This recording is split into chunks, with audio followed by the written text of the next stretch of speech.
Hello दोस्तों, आज मैं supernatural horror movie wind chill को एक्सप्लेन करूंगी। इस वीडियो के लास्ट में मैंने इस मूवी की कुछ हिडन बातें एक्सप्लेन की हैं, तो वीडियो को एंड तक जरूर देखिएगा। तो बिना किसी देरी के चलते हैं सीधा कहानी की तरफ।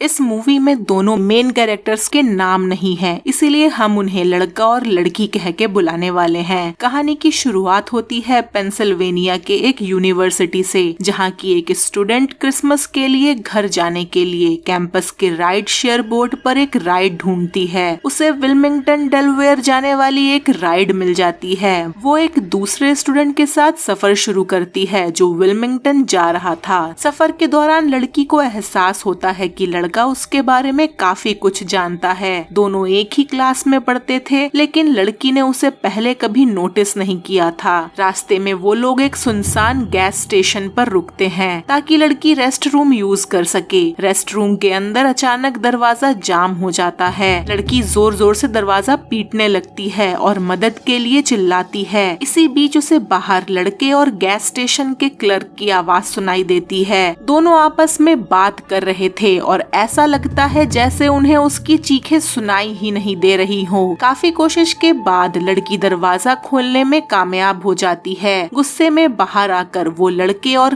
क्लर्क से पूछती है कि जब वो मदद के लिए चिल्ला रही थी तब उन्होंने उसे बाहर क्यों नहीं निकाला। लेकिन लड़का और क्लर्क उसकी बात सुनकर हैरान रह जाते हैं। उन्हें समझ ही नहीं आता कि लड़की किस बारे में बात कर रही है, जैसे उन्होंने उसकी चीखें कभी सुनी ही ना हो। यहाँ लड़की लड़के को क्लर्क से पूछते सुन लेती है किसी और रास्ते के बारे में, जिससे उसे लड़के पर थोड़ा डाउट हो जाता है। वो क्लर्क लड़के को हाईवे से जाने को कहता है, पर लड़के का प्लान कुछ और ही था। इसके बाद दोनों लड़का और लड़की अपना सफर जारी रखते हैं। कुछ देर बाद लड़का हाईवे छोड़ देता है और एक ऐसे रास्ते पर मुड़ जाता है जहाँ सड़क के किनारे एक्सीडेंट विक्टिम्स की याद में लगे हुए क्रॉसेस थे। वो कहता है कि ये एक शॉर्टकट है। यहाँ वो लड़की उसको वापस हाईवे की तरफ मोड़ने को कहती है, पर वो ऐसा नहीं करता और उसे उस पर भरोसा करने को कहता है। सफर के दौरान लड़की को पता चलता है कि लड़के ने उसे झूठ बोला था। वो असल में डेलावेयर का रहने वाला नहीं था। लड़की उसे सच बताने के लिए दबाव डालने लगती है। तभी अचानक एक कार उनकी तरफ बहुत तेजी से आती हुई नजर आती है। टकराने से बचने के लिए लड़का गाड़ी को झटके से मोड़ देता है। कार कंट्रोल से बाहर हो जाती है और दोनों एक बड़े स्नो ड्रिफ्ट में जा फंसते हैं। हैरानी की बात ये थी कि दूसरी कार अचानक गायब हो चुकी थी और सड़क पर उसके टायर के कोई निशान भी नहीं थे। यहाँ तक पहुँच के लड़की को अब लड़के पर भरोसा नहीं था। वो खुद को कार में लॉक कर लेती है और लड़के को बाहर ही खड़े रहने को कहती है, क्योंकि वो दोनों इस सिचुएशन में उसके वजह से फंसे थे। इसीलिए लड़का डिसाइड करता है कि वो वापस गैस स्टेशन में जाके मदद मांगेगा। जब लड़का मदद ढूंढने के लिए वापस गैस स्टेशन की तरफ जाता है तब लड़की टूटी हुई कार के अंदर ही रहती है। कुछ देर बाद वो एक आदमी को लड़खड़ाते हुए अपनी तरफ आते देखती है। लड़की उसे आवाज लगाती है, लेकिन वो आदमी उसके तरफ मुड़ के देखता तक नहीं है। थोड़ी देर बाद लड़का लौट आता है और बताता है कि गैस स्टेशन बंद था, लेकिन लड़की को समझ आ जाता है कि वो झूठ बोल रहा है। दोनों ठंड से बचने के लिए कार के अंदर एक साथ बैठ जाते हैं। इसी दौरान लड़का सच कबूल करता है। वो बताता है कि वो काफी समय से लड़की को पसंद करता था। जब उसने राइड शेयर बोर्ड पर देखा कि लड़की को डेलावेयर जाने के लिए राइड चाहिए, तब उसने इसे उससे मिलने और उसके साथ रिलेशनशिप शुरू करने का एक मौका समझा। ये बात सुनकर लड़की और भी ज्यादा अनकंफर्टेबल और सस्पिशियस महसूस करने लगती है, क्योंकि अब उसे समझ आ गया था कि लड़के ने पूरा सफर सिर्फ उसके करीब आने के लिए प्लान किया था। उस लड़के ने लड़की की मनपसंद खाने की चीजें भी अरेंज की थी ताकि वो उसके साथ कुछ क्वालिटी टाइम स्पेंड कर सके, पर लड़की ने जानबूझकर सामान कम करने के लिए उस खाने के पैकेट को वहीं छोड़ दिया था जहाँ पे वो दोनों मिले थे। ठंड में दोनों की हालत खराब हो रही थी और उनके पास कुछ खाने को भी नहीं था। वो दोनों बैक सीट के नीचे पड़े एक चॉकलेट बार को आधा आधा करके खाते हैं। कुछ देर बाद लड़की कंट्रोल नहीं कर पाती और टॉयलेट करने बाहर निकल जाती है, जहाँ वो एक आदमी को देखती है। वो आदमी भी उसे देखता है पर उसके हेल्प के लिए नहीं रुकता। ये बात वो लड़के को जाके बताती है। वो दोनों फिर से कुछ आदमियों के ग्रुप को देखते हैं और उनका पीछा करते हैं, क्योंकि वो ग्रुप अचानक से गायब हो गया था। इसीलिए लड़का लड़की को वहीं कार में वेट करने को कहता है और खुद उन्हें ढूंढने चला जाता है, जहां उसे एक पुराना टूटा हुआ घर मिलता है और एक हेलुसिनेशन में वो कुछ लोगों की जमी हुई लाशों को देखता है। उसे वहां एक न्यूज़पेपर भी मिलता है जिसे वो अपने साथ ले लेता है। वहीं दूसरी तरफ लड़की को फिर से एक आदमी दिखता है जो उसके कई बार आवाज लगाने पर भी रिप्लाई नहीं दे रहा था। इस बार वो उसे रोकती है और उसके पीछे मुड़ते ही वो आदमी सिर्फ इतना कहता है कि मुझे नदी में मत फेंको, और फिर उसके मुंह से एक स्नेक बाहर निकल आता है। ये देखकर लड़की बहुत डर जाती है, पर तब तक लड़का वहाँ वापस आ चुका था। वो दोनों कार में बैठ जाते हैं और उस न्यूज़पेपर से कार के विंडो को कवर करने की कोशिश करते हैं। कुछ देर बाद दोनों को लगता है कि आखिरकार उनके लिए मदद आ गई है, जब एक पुलिस ऑफिसर उनकी कार के पास आता है और खिड़की पर नॉक करता है, लेकिन उसका बिहेवियर काफी अजीब था। वो ऐसे बात करता है जैसे लड़का और लड़की बस यहाँ गाड़ी पार्क करके बैठे हो। लड़की को लगता है कि वो एक करप्ट पुलिस ऑफिसर है जो रिश्वत लेना चाहता है। वो कुछ पैसे निकालकर उसे देने की कोशिश करती है, पर अचानक से वो पुलिस ऑफिसर उसे जबरदस्ती अपनी पुरानी स्टाइल की पुलिस कार में ले जाने लगता है। ये देखकर लड़का एक आयरन रॉड उठाता है और पुलिस ऑफिसर के सर पर जोर से वार करता है, लेकिन उसी पल दोनों अचानक से फिर से अपने ही कार में जगते हैं। तब उन्हें समझ आता है कि ये शायद एक सपना या हेलुसिनेशन था। लड़की देखती है कि लड़के के हाथ बुरी तरह फ्रॉस्ट बाइट का शिकार हो चुके हैं। उसे ये भी एहसास होता है कि कार एक्सीडेंट के दौरान लड़के को काफी चोटें लगी थी, लेकिन वो उस बात को छुपा रहा था। लड़के के सो जाने के बाद लड़की उस न्यूज़पेपर के न्यूज को पढ़ती है, जिसमें उस जगह के एक करप्ट पुलिस वाले के बारे में था जो लोगों को अपने फायदे के लिए मार देता था। इसके बाद वो पुलिस ऑफिसर उन दोनों को बार बार नजर आने लगता है। हर बार उसके आने से पहले रेडियो पर एक पुराना क्रिसमस सॉन्ग बजने लगता था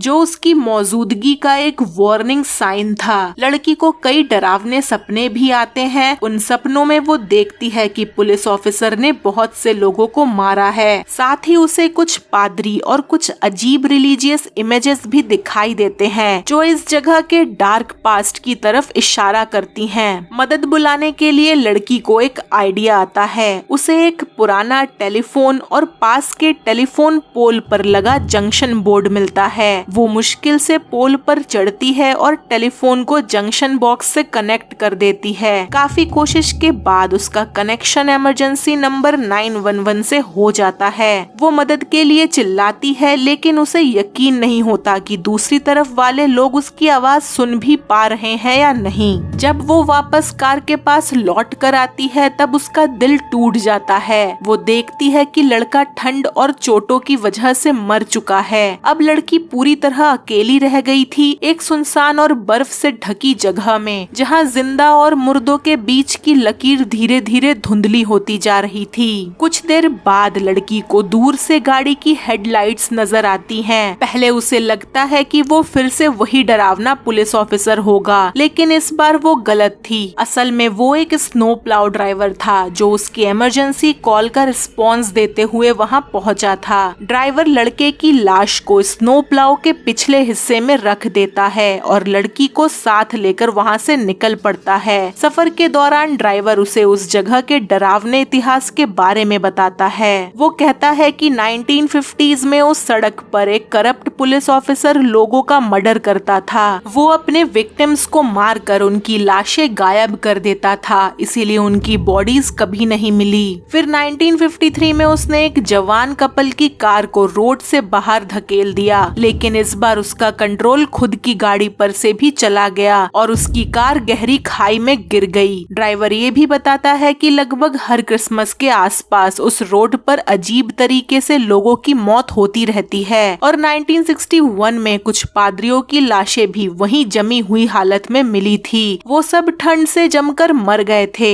जब वो दोनों बात कर ही रहे थे तब अचानक वही शैतानी पुलिस ऑफिसर फिर सामने आ जाता है और उनकी गाड़ी को भी रोड से बाहर कर देता है, जिससे स्नो प्लाउ क्रैश हो जाता है। लड़की ड्राइवर से बार बार कहती है कि बाहर मत जाओ, लेकिन ड्राइवर उसकी बात नहीं मानता। वो पुलिस ऑफिसर की मदद करने के लिए बाहर निकल जाता है क्योंकि उसकी कार खाई में गिर चुकी थी। मजबूरन लड़की भी उसके पीछे चली जाती है। नीचे पहुंचकर दोनों एक हैरान कर देने वाला नजारा देखते हैं। उन्हें 1953 के एक्सीडेंट वाली दोनों जलती हुई गाड़ियां नजर आती हैं, जैसे वक्त वहीं रुक गया हो। तभी उन पादरियों की आत्माएं भी वहां आती है, लेकिन वो पुलिस ऑफिसर की मदद करने के बजाय उसके पास जाकर उसका रेडियो का माइक्रोफोन खींचकर निकाल देते हैं, जिसका मतलब था कि अब उसके लिए बचने का कोई रास्ता नहीं था। पुलिस ऑफिसर को उसी जगह मरने के लिए छोड़ दिया जाता है। थोड़ी देर बाद उस पुलिस ऑफिसर की बुरी तरह जली हुई लाश गाड़ी से बाहर रेंगते हुए निकलती है। अब वो एक बदला लेने वाली भयानक आत्मा बन चुका था। वो स्नो प्लाउ ड्राइवर के पास पहुंचता है और अपनी सुपरनैचुरल ताकत से उसे भी ठंड में जमा देता है। कुछ ही पलों में ड्राइवर का शरीर बर्फ की तरह जम जाता है और उसकी मौत हो जाती है। अब लड़की फिर से अकेली रह जाती है उस श्रापित सड़क पर, जहां हर तरफ मौत और भटकती हुई आत्माओं का साया मंडरा रहा था। स्नो प्लाउ ड्राइवर की मौत के बाद लड़की डर के मारे भागकर वापस ट्रक की तरफ जाती है। वो जल्दी से ट्रक स्टार्ट करने की कोशिश करती है ताकि उस श्रापित जगह से निकल सके, लेकिन तभी वो डरावना पुलिस ऑफिसर एक बार फिर उसके सामने आ जाता है। जब लगता है कि अब उसके बचने की कोई उम्मीद नहीं है, तब अचानक से लड़के की आत्मा नजर आती है। लड़के की आत्मा फिर से एक आयरन रॉड उठाकर पुलिस ऑफिसर पर हमला कर देती है, लेकिन उसी पल लड़की अपने कार में लड़के के लाश के साथ उठती है। उसे समझ आ जाता है कि शायद जो कुछ उसने अभी देखा था वो एक और सपना, विजन या सुपरनैचुरल एक्सपीरियंस था।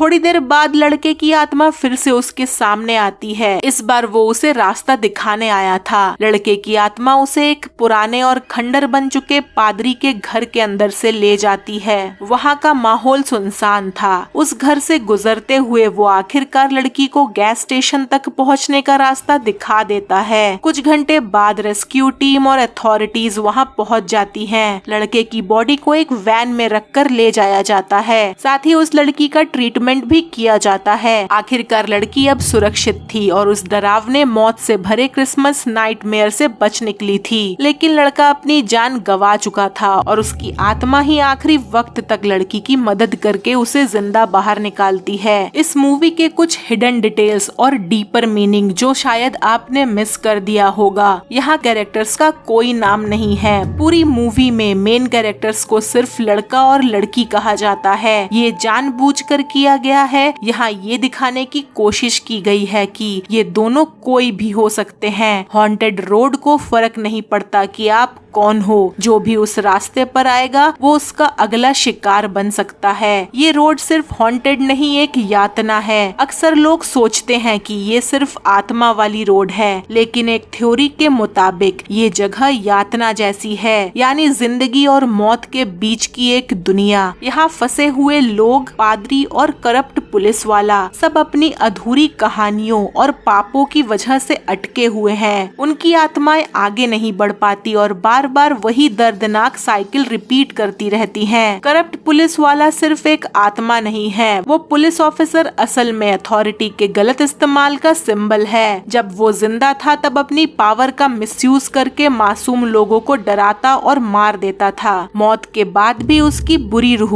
उस रोड को कंट्रोल करती रहती है। मतलब असली कर्ज अभी भी वही है। अब सवाल आता है कि पादरियों ने पुलिस वाले को बचाया क्यों नहीं। यहाँ ऐसा लगता है कि पादरी भी बुरे थे, लेकिन असल में वो उसका जजमेंट कर रहे थे।